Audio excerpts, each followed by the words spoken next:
Assalamualaikum warahmatullahi wabarakatuh, Bapak Ibu. Selamat siang. Saya akan menyampaikan tentang kecerdasan finansial, ya. Sekarang tanggal 26 November. Ini disclaimer Bapak Ibu ya, bahwa sebaiknya Bapak Ibu tidak menggunakan ini untuk mengajak orang investasi, bisnis multi level recruiting yang join-joinkan orang dibayar itu, money game, asuransi maupun koperasi. Dan juga tidak memposting ini di medsos, website dan blog. Nah, apa yang dimaksud dengan kecerdasan finansial?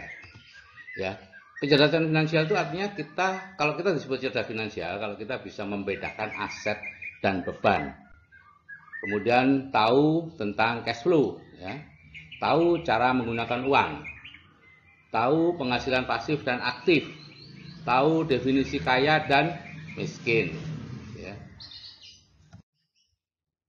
Contoh aset dan beban. Di sini aja banyak yang tidak tahu Bapak Ibu, ya, banyak yang akhirnya menjadi susah, harus bekerja terus seumur hidup karena tidak bisa membedakan mana aset, mana beban.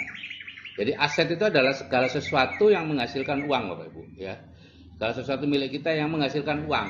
Menghasilkan uangnya sekarang, bukan kok berarti itu dijual kemudian menghasilkan uang. Misalnya punya tanah, dijual baru menghasilkan uang, atau punya rumah, dijual menghasilkan uang. Itu bukan aset Bapak Ibu. Aset adalah yang terus-menerus menghasilkan uang. Misalnya punya ternak, ya, ternaknya itu aset. Kemudian punya apa lagi nih? Saham, deposito, ya, kemudian ya rumah yang dikontrakkan, itu semuanya aset. Nah, kalau beban adalah segala sesuatu milik kita yang menyebabkan kita mengeluarkan uang. Rumah yang kita tinggali sendiri, mobil yang kita pakai sendiri, itu semuanya adalah beban. Jadi intinya aset itu seharusnya dinaikkan setinggi mungkin, beban diturunkan serendah mungkin. Tapi yang terjadi adalah terbalik, karena kita tidak mengerti. Ya, kita kadang-kadang mendapatkan dari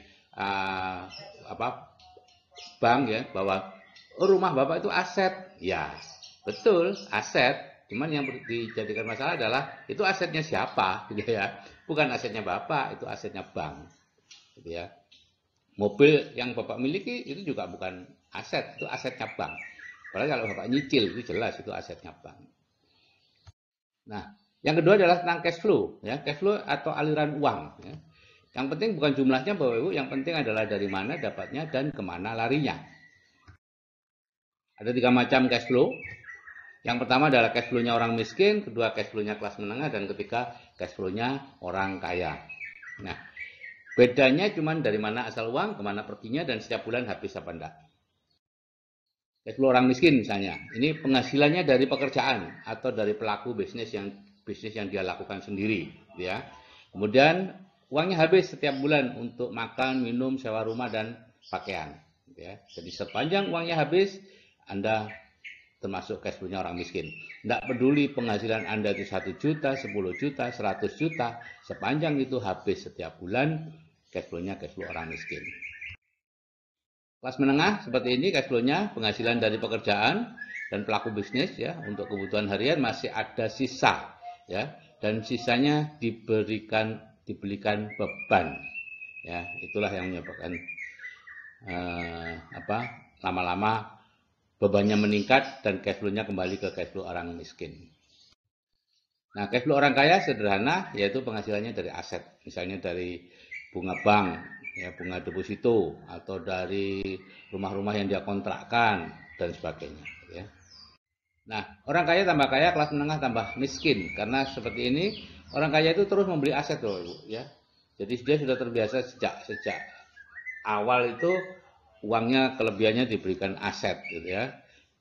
Baru setelah asetnya besar menghasilkan baru diberikan beban. Nah, kalau kelas menengah itu sejak awal itu sudah membeli beban, ya, sehingga akhirnya bebannya semakin lama semakin meningkat dan akibatnya ya dia bertambah miskin secara keuangan. Nah, yang poin ketiga adalah cara menggunakan uang, ya. Ada 3 cara kita menggunakan uang. Yang pertama sebagai peminjam. Nah, di sini yang suka itu bank dan lain-lainnya senang, ya. Orang ini selalu dalam kondisi hampir bangkrut, Bapak Ibu. Dan Robert Kiyosaki mengatakan kalau dia naik mobil itu istilahnya gasnya itu selalu digas di garis merah. Jadi naik mobil model apa saja selalu ngebut, yaitu peminjam. batas-batas keuangannya selalu mepet di atas. Berapapun penghasilannya, akan pengeluarannya ikut terus dengan penghasilan. Yang kedua, penabung. Penabung ini dia nabung untuk dibelikan produk, dibelikan barang ya. Sehingga ya kalau suatu saat penghasilannya berhenti, ya dia akan jual barang dan itu artinya bangkrut. Dan yang ketiga adalah investor. Ini orang yang menginvestasikan sedikit demi sedikit, diinvestasikan lama-lama menjadi bukit. Dan orang inilah yang nanti calon orang kaya. Poin yang keempat adalah penghasilan aktif dan pasif ya. Orang yang cerdas finansial bisa membedakan mana penghasilan aktif dan mana penghasilan pasif. Penghasilan aktif adalah penghasilan dari pekerjaan Bapak Ibu, earn income ya, atau dari bisnis yang dia lakukan sendiri. Ya. Uang yang salah ini ya, menurut Robert T. Kiyosaki ya, dan saya dulu tersinggung Bapak Ibu karena selama puluhan tahun saya bekerja merasa mendapatkan uang yang benar, ternyata dari Robert T. Kiyosaki ini uang yang salah. Dan benar karena memang semakin besar penghasilannya, hutangnya akan semakin tinggi pula. Itu dari penghasilan aktif seperti itu umumnya. Yang kedua adalah penghasilan pasif, yaitu penghasilan yang berasal dari aset. Aset adalah sesuatu yang kita kerjakan sebelumnya, gitu ya, hasil dari apa yang kita kerjakan sebelumnya. Dan ini disebut sebagai uang yang benar. Yang kelima adalah definisi kaya. Ada dua definisi kaya. Yang pertama adalah penghasilan pasif Bapak Ibu lebih besar dari biaya hidup. Kalau seperti itu Bapak Ibu disebut kaya. Di sini tidak ada masalah jumlah Bapak Ibu ya. Di sini tidak ada masalah jumlah. Penghasilannya berapa, nggak ada. Tapi misalnya nih, contoh Bapak Ibu punya kos-kosan. Ya, kos-kosan menghasilkan 6 juta sebulan, padahal Bapak Ibu biaya hidupnya 5 juta. Itu sudah kaya. Sudah kaya meskipun sederhana, ya. Nah, yang kedua adalah jumlah hari tanpa bekerja secara fisik dan tetap bisa mempertahankan tingkat kehidupan Anda. Gitu ya, itu artinya. Jadi, berapa kekayaan Anda? Kalau Anda ingin tahu, silahkan berhenti bekerja mulai besok. Berapa lama Anda bisa mempertahankan tingkat kehidupan Anda tanpa harus menjual sesuatu. Nah, definisi miskin, ya. Orang yang harus bekerja untuk mempertahankan tingkat kehidupannya. Ini definisi secara keuangan ya Bapak Ibu ya. Kalau definisi miskin secara sosial tuh relatif lah ya. Yang rumahnya, lantainya tanah mungkin itu disebut miskin, rumahnya gede. Tapi itu secara keuangan enggak ada. Ya. Jadi saya ini dulu termasuk orang yang miskin kalau secara keuangan. Karena saya harus bekerja untuk mempertahankan tingkat kehidupan saya. Kalau saya berhenti bekerja sebulan aja, istri saya sudah harus menjual sesuatu. Ya. Nah, cash flow kuadran ini nanti akan lebih banyak Bapak Ibu peroleh di video cash flow kuadran ya. Ada 4 cara kita mendapat penghasilan. Yang pertama adalah employ, itu sebagai karyawan. 2, self-employ atau profesional dan pelaku bisnis ya, seperti pemilik restoran, pemilik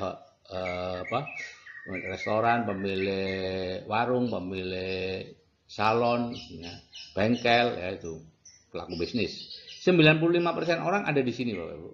Sedangkan uangnya hanya 5% uang yang ada di sini. Makanya kalau Bapak Ibu perhatikan, syarat untuk bisa berhasil di keduanya ini semakin hari semakin tinggi syaratnya.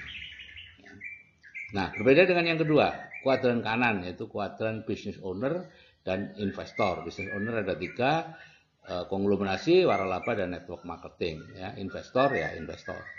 Ini 5% orang ada di sini, 95% uang berada di sini. Sehingga biasanya kalau sudah masuk di sini tuh ayem banget. Alhamdulillah saya sudah masuk di kuadran kanan. Dan beberapa teman saya sudah masuk ke sini. Nah, Robert T. Kiyosaki menyarankan mereka yang di-employ dan self-employ jangan terlalu lama, pindahlah ke business owner dan investor. Tapi sekali lagi ini pilihan ya, saya hanya membacakan apa yang disarankan Robert T. Kiyosaki ya. Jadi ini pilihan masing-masing, tidak ada hal buruk atau hal jelek di sini. Ini hanyalah sebuah pilihan.